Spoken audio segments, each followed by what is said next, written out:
ফ্যাসিস্টরা 15 বছর শাসন করছেন, আপনি তো আপনার এলাকায় যেতে পারেন নাই, কারণ দুষ্ট লোকের শাসন ক্ষমতায় ছিল।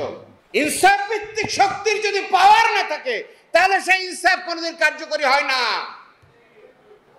বাংলাদেশে জালিমরা তাদের এই পাওয়ারকে চ্যালেঞ্জ করেছেন আমাদের ছাত্র জনতা, 12 গুলি, হ্যাঁ, ভয়কে জয় তারা করেছিলেন। অবশ্যই সেখানে ওই সবচাইতে বড় পাওয়ার, তার ভিতরে ইমানি পাওয়ার তৈরি হয়ে গেছিল। আমাদের ছাত্র জনতা যখন বুক চিতিয়ে দাঁড়িয়েছে তখন তাদেরকে চ্যালেঞ্জ করার আর কোনো শক্তি থাকে নাই।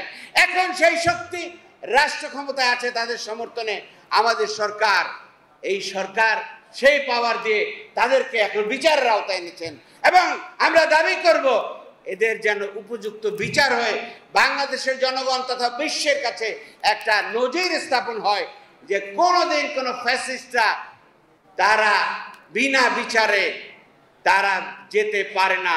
বাংলাদেশের জনগণ যেন সেটা প্রমাণ করতে পারে ইনশাআল্লাহ।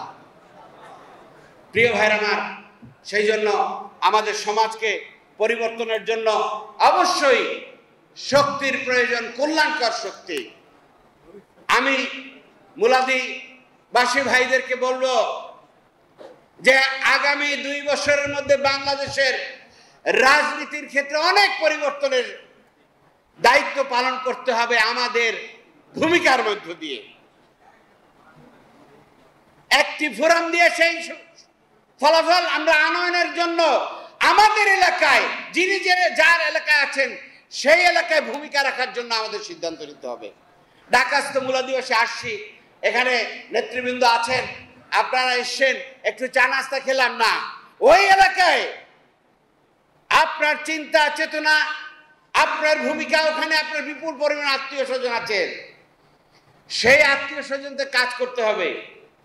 মুলাদির মাটি আপনার জন্য মানে খাঁটি এবং ঘাটি, কিন্তু এটা বললেই হয় না,